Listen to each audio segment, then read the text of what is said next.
নেতাজি সুভাষ বোস কি বলেছিলেন?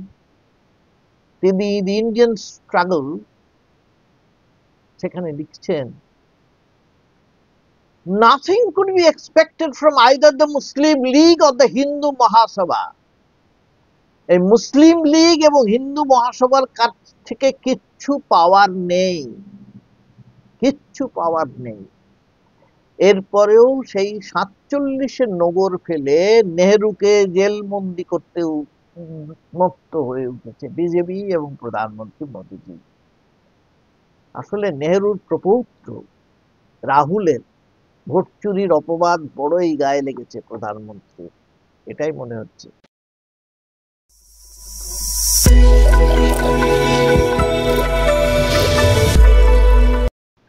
নমস্কার, আমি গৌতম বন্দ্যোপাধ্যায় আর আপনারা দেখছেন গৌতম ব্যানার্জি অফিসিয়াল।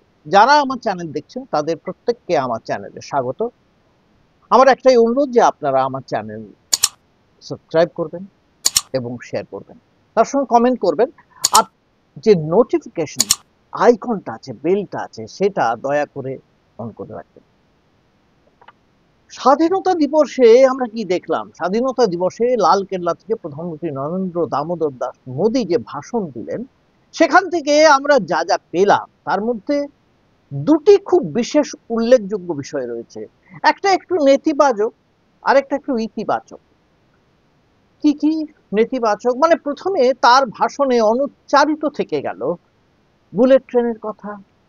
জানা গেল না স্মার্ট সিটি বললে কোনো শহর নির্মাণ হচ্ছে কিনা, কোথায় হচ্ছে, কত দূর হয়েছে, বর্তমান অবস্থা কি।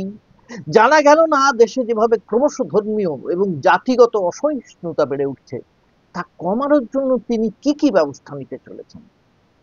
অপারেশন সিন্দুরের প্রশংসা করলেও জানা গেল না পেহেলগাঁওয়ের হতভাগ্য টুরিস্ট গাইড আদিল শাহের প্রতি শ্রদ্ধা নিবেদন কেন সংসদেও হলো না, এবং এও জানা গেল না যে কজন জঙ্গি ধরা পড়েছে, তাদের বর্তমান অবস্থা কি। কিন্তু যা জানা গেল তার মধ্যে প্রধান হচ্ছে আরএসএস। আরএসএস কি? আরএসএস হচ্ছে একটি চূড়ান্ত জাতীয়তাবাদী সংস্থা, রাষ্ট্রবাদী সংস্থা, যার সদস্যরা দেশ ও মাতৃকার জন্য নাকি প্রাণ দিয়েছেন।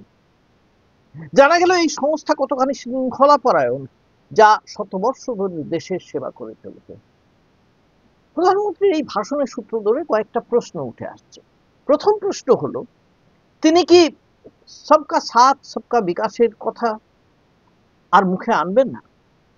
মানে এই প্রশ্ন উঠতো না যদি তিনি আগামী দিনের বিকাশের একটা রোড ম্যাপ আমাদের কাছে রাখতেন।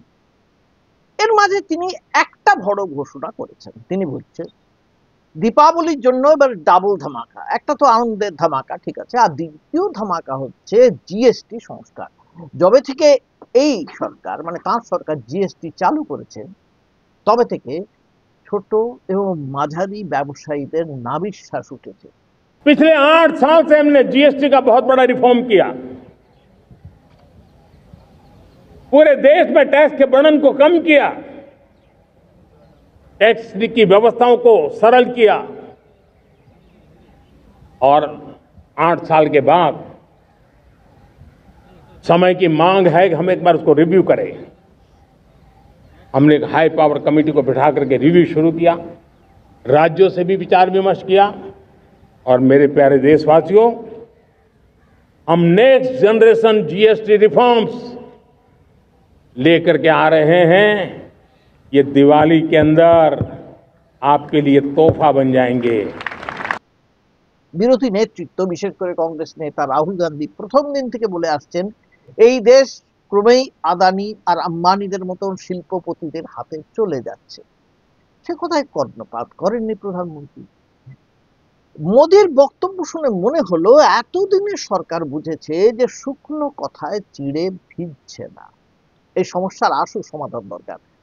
সংবাদ মাধ্যমের খবর হলো জিএসটি সংস্কার প্রক্রিয়া হলে প্রাত্যহিক জিনিসপত্রের দাম, কিছু নিত্য প্রয়োজনীয় ওষুধ, শুকনো ফল, তারপরে জুতো, হ্যান্ডব্যাগ, এমনকি টিভি বা ওয়াশিং মেশিনের দামেও হেরফের হতে পারে। কিন্তু তার ভাষণে মোদিজি আবেগ দিয়ে যা বললেন, আবেগ গাপ্লুত হয়ে যা বললেন, তা হলো আরএসএস এর ত্রুটি। একবার আপনারও শুনে নিন তিনি কি বলেছেন। आज से 100 साल पहले एक संगठन का जन्म हुआ, राष्ट्रीय स्वयंसेवक संघ। 100 साल की राष्ट्र की सेवा एक बहुत ही गौरवपूर्ण स्वर्णिम पृष्ठ है।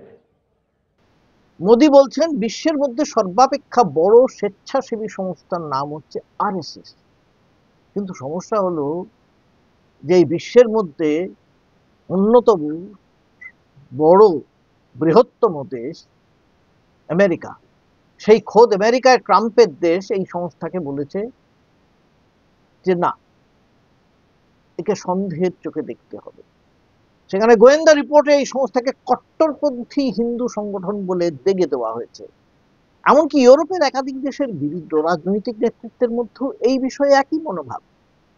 1925 সালে এই সংগঠনের নির্মাণ হয়। তখন থেকে এই সমাজের বিভিন্ন স্তরে এই সংস্থা নিজেদের জাল ছড়িয়েছে। বিদেশেও এই সংগঠনের শাখা রয়েছে। এই সংগঠন থেকে উদ্ভূত হয়েছে ভারতীয় জনতা পার্টি, অখিল ভারতীয় বিদ্যার্থী পরিষদ বা বিশ্ব হিন্দু পরিষদের মতো সংস্থা। এই বিশ্ব হিন্দু পরিষদকে আমেরিকায় 2018 সালে ভিএইচপি এবং একই সঙ্গে বজরং দলকে কি ঘোষণা করা হয়েছিল জানেন? ঘোষণা করা হলো ওই দুটো দলই মিলিটেন্ট রিলিজিয়াস অর্গানাইজেশন। মনে করে দেখুন গৌরী লঙ্কেশের মৃত্যু কেন হয়েছিল। তিনি সংঘকে বলেছিলেন মাল্টি হুটেড পয়জনাস স্নেক, বিষাক্ত সাপের সঙ্গে তুলনা করেছিলেন। তাকে গুলি করে মেরে দেওয়া হয়েছিল। হঠাৎ মনে পড়ে গেল গৌরী লঙ্কেশের কথাটা। প্রধানমন্ত্রীর ভাষণের পরেই কংগ্রেস মাঠে নেমে পড়েছে তার বক্তব্য খণ্ডন করার জন্য। কারণ এই আরএসএস মোদির বক্তব্যের কড়া ভাষায় নিন্দা করেছেন সুপ্রিয়া সেনের। आज नरेंद्र मोदी ने लाल किले की प्राचीर से आरएसएस का नाम लेकर सबसे बड़ा अपमान इस देश के लौह पुरुष, आजादी के महानायक सरदार वल्लभ भाई पटेल का किया है। क्योंकि सरदार वल्लभ भाई पटेल ने आरएसएस को बैन किया था और यह कहकर बैन किया था कि आरएसएस देश विरोधी संस्था है और ऐसी संस्था को बैन करना चाहिए। यह भी कहा था कि आरएसएस इस देश में विभाजन का, धार्मिक उन्माद का जड़ है। और यह तब किया था जब आरएसएस से प्रेरित होकर नाथूराम गोडसे, जो आजाद भारत का पहला आतंकवादी था, उसने महात्मा गांधी की हत्या करी थी। দেখা যাক এই আরএসএস নিয়ে কেন প্রধানমন্ত্রী এত আবেগ বিহ্বল হয়ে পড়লেন। সংঘ প্রধান মোহন ভাগবত কিছুদিন আগেও 75 বছর বয়সে অবসরের সিদ্ধান্ত মনে করিয়ে দিয়েছেন সমস্ত শ্রেণী, সমস্ত স্তরের নেতা নেতৃত্বে। সে কারণেই কি এই স্তুতি? মানে তিনিও তো 75-এ পড়বেন, মানে মোদি। নাকি মোদিজি এখন বুঝতে পারছেন যে আগামী দিনে বিজেপি সরকারের বিরুদ্ধে জনরোষ বেড়ে উঠলে আরএসএস এর উপর ভরসা করা ছাড়া আর কোনো উপায় নেই তাঁর? সেটাও হতে পারে। এটা গত লোকসভা নির্বাচন থেকেই এটা অবশ্য বিজেপি বুঝতে পেরেছে। সেটা কি আরো বেড়ে গেল? যাই হোক, মোদিজির ইচ্ছা বা অনিচ্ছা যাই থাকুক না কেন, ফের বিজেপি রাজনীতির সারমর্ম বুঝতে পারা যাচ্ছে। বিজেপি ভবিষ্যতের বিকাশের ভাবনা ছেড়ে এখন ফের অতীতকে আঁকড়ে ধরে পিছনে এগোতে চাইছে। পিছন দিকে কি এগিয়ে যাওয়া যায়? এ তো কাঁঠালের আম সত্য। অতীতের দিকে নজর ফেললে একটা সুবিধা আছে। সুবিধা হচ্ছে বিজেপির, বিশেষ করে মোদির বিজেপির, নেহেরুকে ফের কাঠগড়ায় তোলা সহজ হয়। সেই পুরনো 47-এর দাঙ্গা স্মৃতি জাগরুক করে হিন্দু আবেগে শান দিয়ে নিজেদের ভোট ব্যাংকের সঞ্চয় বাড়াতে উদ্গ্রীব হয়ে পড়েছে বিজেপি। আর ফিরে আসছে সেই দ্বিজাতি তত্ত্বের নির্মাণের প্রসঙ্গ। সেটা উস্কে দিলেন মোদি আরেকবার। কিন্তু শুধু রাজনৈতিক ভাষ্যে নয়, এনসিইআরটি তাদের পাঠ্যক্রমে ভারতের বিভাজনের জন্য, মানে ভারতের যে দুভাগ হয়ে যাওয়া স্বাধীনতার পর, তার জন্য 3টে কারণ ব্যাখ্যা করেছে। দ্বিজাতি তত্ত্বের কারণে দেশ বিভাজনের জন্য এই পাঠ্যক্রমে প্রথমত জিন্নাহ, দ্বিতীয়ত নেহেরু এবং তৃতীয়ত লর্ড মাউন্টব্যাটেনকে দায়ী করা হয়েছে এবং নিজেদের স্বার্থে আরএসএস কে প্রবল দেশপ্রেমী বানানোর প্রয়াস একটা শুরু হয়েছে। নবীন পড়ুয়াদের মধ্যে একটা ভ্রান্ত ধারণা সৃষ্টি করার জন্য এইভাবে কার্যত বিকৃত ইতিহাস পরিবেশনের সুচারু ব্যবস্থা করে ফেলেছে সংঘ দর্শনে পুষ্ট বিজেপি সরকার। আমি বিশদ ইতিহাসে না গিয়ে কয়েকটা শুধু উদাহরণ দিতে চাই। প্রথমত, আরএসএস কোনো কালেই ভারত ছাড়ো আন্দোলন সমর্থন করেনি। তারা ভারতীয় সংবিধানকে মানে, এমনকি তারা ভারতের জাতীয় পতাকাকে স্বীকার করত না, সেই পতাকা উত্তোলন করেনি 50 বছরের বেশি। তারা দেশের জন্য স্বাধীনতা আন্দোলনে নেমেছিল এমন কথা কুজনেও বলতে পারবে না। এই আরএসএস এর পূর্বপুরুষ মানে মোদি, ভাগবত সহ যাবতীয় হিন্দুত্ববাদীদের পরম শ্রদ্ধেয় বীর সাভারকর আর যাই হোক বীরত্বের সঙ্গে ব্রিটিশদের বিরুদ্ধে সংঘর্ষে নেমেছেন এমন কথা ইতিহাসের কোথাও পাওয়া যাবে না। এবার আসেন দ্বিজাতি তত্ত্বের প্রসঙ্গে। সাভারকর কখনো সুদূর কল্পনাতেও ভাবতে পারেননি যে হিন্দু এবং মুসলমান শান্তিপূর্ণ সহাবস্থান নিতে পারবে এবং এই বিষয়ে নিজের মনোভাব বিভিন্ন প্রবন্ধে, তার লেখা বইয়ে স্পষ্ট ভাষায় লিখে গিয়েছেন। কাজেই মূলগতভাবে দ্বিজাতি তত্ত্বের বীজ তার অন্তরে রোপিত ছিল প্রথম দিন থেকে। তারপরে যারা এসেছেন তারাও সেই বীজটিকেই বড় করেছেন, মহিরুও তৈরি করেছেন। প্রথম দিন থেকে তা নিয়ে কোনো সন্দেহ ছিল না। আজ বারবার জিন্নাহ এবং নেহেরুর কথা উত্থাপিত হচ্ছে। অটল বিহারী মন্ত্রিসভার সদস্য খ্যাতনামা সাংবাদিক অরুণ শৌরী সাভারকরকে নিয়ে তথ্য সম্বলিত একটি মূল্যবান গ্রন্থ লিখেছেন সম্প্রতি, দ্য নিউ আইকন। তিনি যা লিখেছেন তা থেকে প্রতীয়মান হয় যে সাভারকরের চরিত্রে দ্বিচারিতা এতই বেশি ছিল, মানে হিপোক্রেসি এতই বেশি ছিল যে তিনি একদিকে প্রকাশ্যে সভামঞ্চে হিন্দু মহাসভার কর্মী সমর্থকদের সামনে বা দলের অন্দরে যে উজ্জীবিত ভাষণ দিচ্ছেন ব্রিটিশদের বিরুদ্ধে বা প্রস্তাব গ্রহণ করছেন, ব্রিটিশদের সামনে তার অবশিষ্ট থাকতো না। সেখানে তিনি অতি নরমপন্থী এক নেতা হয়ে যেতেন। এই বইটা যদি পড়ে দেখেন দেখবেন 188 পৃষ্ঠায় অরুণ শৌরী লিখছেন, দ্বিতীয় বিশ্বযুদ্ধের সময় যখন ব্রিটেন যুদ্ধে নামলো তখন ভারতীয়রা কি অবস্থান নেবে, মানে আমাদের দেশের রাজনীতি কি হবে। ভারতের রাজনৈতিক নেতৃত্বের সঙ্গে ব্রিটিশদের কথা চলছিল যে আমাদের রাজনৈতিক নেতৃত্ব ব্রিটিশকে সমর্থন করবে কতখানি বা করবে কিনা, বিশেষ করে যেখানে ফাসিস্টদের বিরুদ্ধে লড়াই হচ্ছে, মানে একদিকে জার্মানি আছে, ইটালি আছে, অন্যদিকে ব্রিটেন আছে। তাই নিয়ে চিঠি চালাচালি চলছিল। সেই সময় বহু শর্ত আরোপ করেছিল হিন্দু মহাসভা। প্রকাশ্যে নিজেদের লোকেদের সামনে জনসভায় হিন্দু মহাসভা যুদ্ধকে নিয়ে যেসব কড়া শর্তের কথা শোনাচ্ছে, ব্যক্তিগত স্তরে সাভারকর ভাইসরয় লিনলিথগোর কাছে চিঠিতে তখন অনেক বেশি নরম। শৌরী লিখছেন, একটা কথা শুনুন। In this private letter Savarkar tells the viceroy not to attach importance to these conditions. এইসব শর্তকে বিশেষ গুরুত্ব দেওয়ার কোনো প্রয়োজন নেই।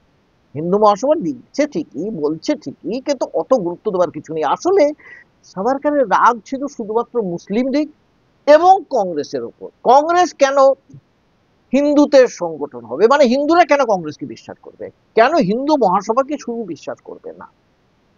কাজে রাগটা ব্রিটিশদের বিরুদ্ধে নয়। দেখুন 195 পৃষ্ঠায় সাভারকরের চিঠির অংশ উল্লেখ করেছেন। সেখানে সাভারকর লিখছেন, বর্তমান সময়ের প্রেক্ষিতে, মানে তখনকার প্রেক্ষিতে উনি যেটা বলছেন উইদিন কোর্ট, যে বর্তমান সময়ের প্রেক্ষিতে এবং রাজনৈতিক স্বার্থে হিন্দু এবং ব্রিটিশদের স্বার্থ কার্যত অবিচ্ছিন্ন, একই রকম, এবং হার্দিক সম্পর্কের ভিত্তিতে পারস্পরিক রাজনৈতিক লাভ হতে পারে, মিউচুয়াল বেনিফিট। তিনি সমানই বলে এসেছেন হিন্দু আর মুসলমান কখনো একসঙ্গে থাকতে পারবে না।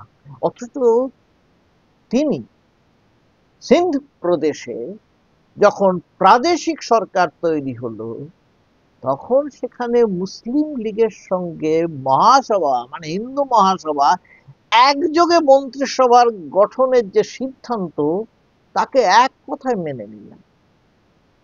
একে বলে হিপোক্রেসি, দ্বিচারিতা।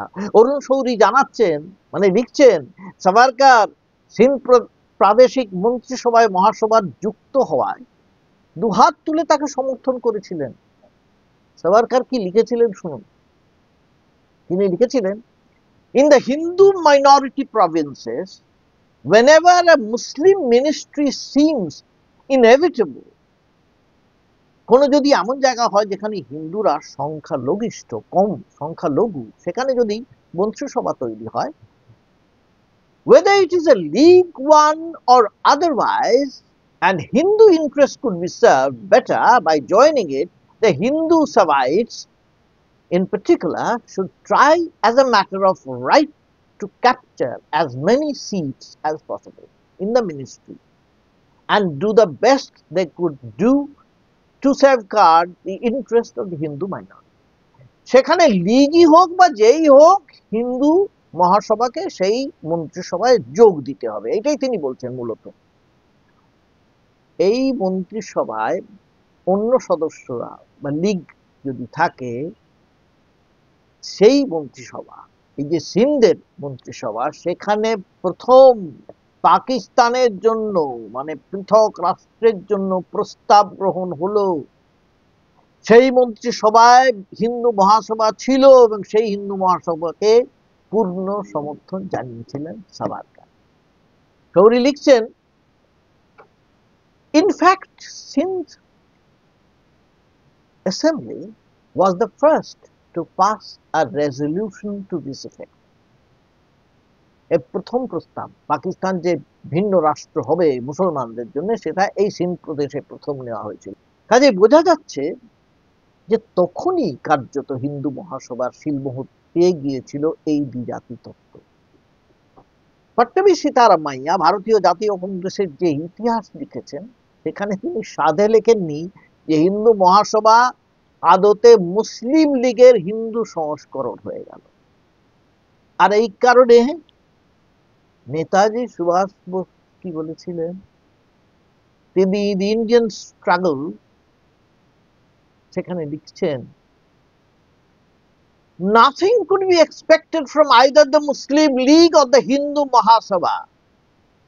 এই মুসলিম লীগ এবং হিন্দু মহাসভার কাছ থেকে কিচ্ছু পাওয়ার নেই, কিচ্ছু পাওয়ার নেই। এরপরেও সেই 47-এ নগর ফেলে নেহরুকে জেলবন্দি করতে উন্মত্ত হয়ে উঠেছে বিজেপি এবং প্রধানমন্ত্রী মোদীজি। আসলে নেহরুর প্রপৌত্র রাহুলের ভোট চুরির অপবাদ বড়ই গায়ে লেগেছে প্রধানমন্ত্রী, এটাই মনে হচ্ছে। নমস্কার, আজকে এই পর্যন্তই। আবার আপনাদের সঙ্গে দেখা হবে পরের এপিসোডে। আপনারা আমার চ্যানেলটা সাবস্ক্রাইব করতে আর শেয়ার করতে ভুলবেন না। নমস্কার।